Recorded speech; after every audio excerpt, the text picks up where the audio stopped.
Hello and welcome to Vallo Vision News. I'm Jonathan Weed. Thank you so much for watching. This is our first newscast during the pandemic, and the Vallo Vision News team is following all health and safety guidelines while we work on this show's university policy allows me to remove my mask while on camera and socially distance from our crew in the studio. After spending the weekend hospitalized the Walter Reed Medical Center, President Trump says he will leave the hospital tonight.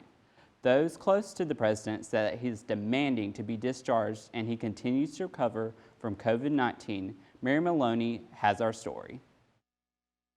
President Trump says he's feeling really good and tweeted this message: "Don't be afraid of COVID." I learned a lot about COVID. I learned it by really going to school. This is the real school. The president spent Monday morning active on social media, tweeting a flurry of messages, many ending with the same word: vote. It's a sign the president is focused on the election as doctors and top aides focus on his health. Though he may not entirely be out of the woods yet, the team and I agree that all our evaluations, and most importantly, his clinical status, support the president's safe return home. Since testing positive last week, doctors say the president had a fever and his oxygen levels dropped twice. He received dexamethasone, which is reserved only for people with severe COVID. So that alone raises concerns about his condition. Even as the president is eager to leave the hospital, more members of his inner circle continue to test positive for the virus, including White House Press Secretary Kayleigh McEnany, who tweeted, "After testing negative consistently, including every day since Thursday, I tested positive for COVID-19 on Monday morning while experiencing no symptoms." The First Lady, also recovering from coronavirus, tweeted, "I'm feeling good and will continue to rest at home." This as the COVID pandemic shows no signs of slowing. I'm actually disturbed and concerned about the fact that our baseline of infections is still stuck at around 40,000 per day. That's no place to be when you're trying to get your arms around an epidemic. I'm Mary Maloney reporting. The number of COVID-19 cases at UM continues to be low. According to UM COVID-19 dashboard, there are 4 active student cases. 3 of those students are isolating off campus. So far, there has been only 81 cumulative student cases this semester. As of this morning, there is only 1 active case among UM employees. We placed a link to the COVID dashboard on the Vallo Vision News Facebook page for you to see the latest numbers as they are updated. More than 210,000 Americans have died from the COVID-19, but a model used to forecast the number of future COVID deaths now predict fewer people will die from the virus. The University of Washington School of Medicine predicts that there will be 363,000 deaths in the U.S. by the end of 2020. That's down about 1,000 from its prediction 2 weeks ago. This updated number takes into consideration that more people are wearing masks, including here in Alabama, where Governor Kay Ivey's order has been extended until November 8th. Tropical Storm Delta is headed towards the U.S. Gulf Coast. It is the 26th storm of the 2020 hurricane season. Delta is expected to reach hurricane status by Wednesday, and it will hit the Gulf states later in the week. Texas, all the way towards Florida Panhandle, could be impacted by the storm. Comer Hall and Bibb Graves Hall will be getting new names. Last week, UM's Board of Trustees voted to remove the current names. Both Comer and Bibb Graves were named after former Alabama governors with ties to white supremacy and segregation.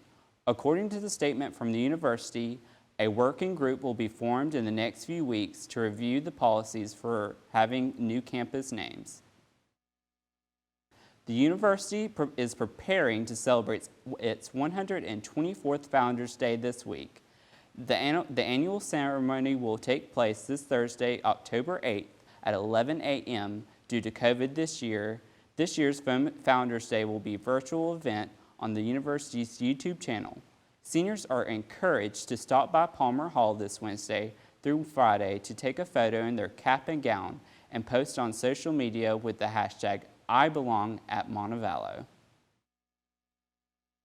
Remember that there is always news 24/7 on our social media page. Just search for Vallo Vision News on Facebook, Twitter, and Instagram for more stories throughout the week.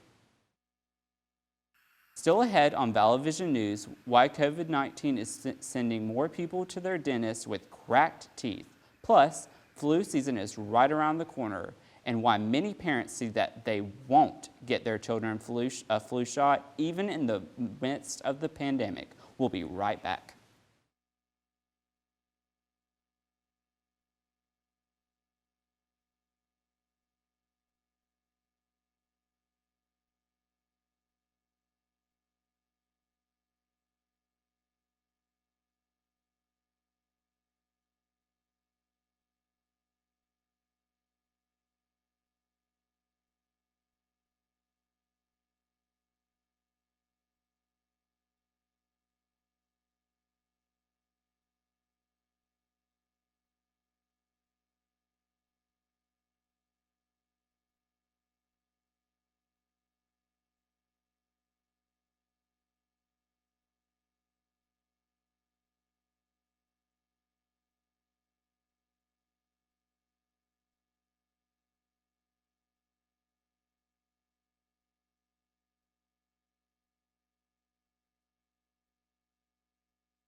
Welcome back to Vallo Vision News. Dentists say that they are seeing more patients with cracked teeth, and they blame it all on the pandemic.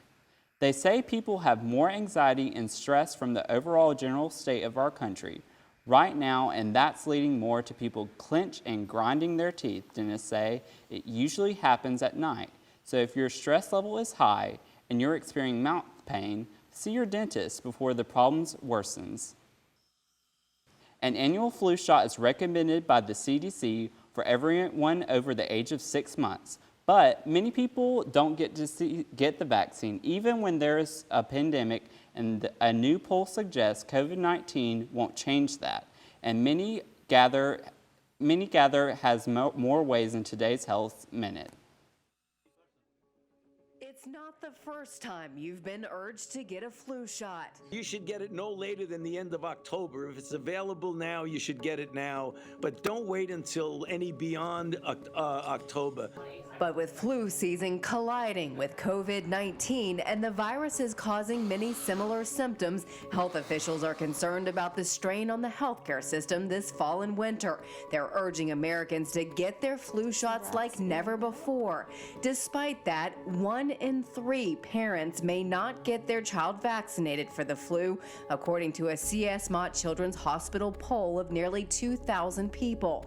Those parents expressed concerns about side effects of the flu vaccine or said they believe the flu shot isn't necessary or effective. But the CDC says the single best way to prevent the flu is to get vaccinated each year. In comparison, 96% of parents who got their children vaccinated in 2019 said they intended to do the same this year. The CDC and other health officials say a flu shot during the pandemic is more important than ever.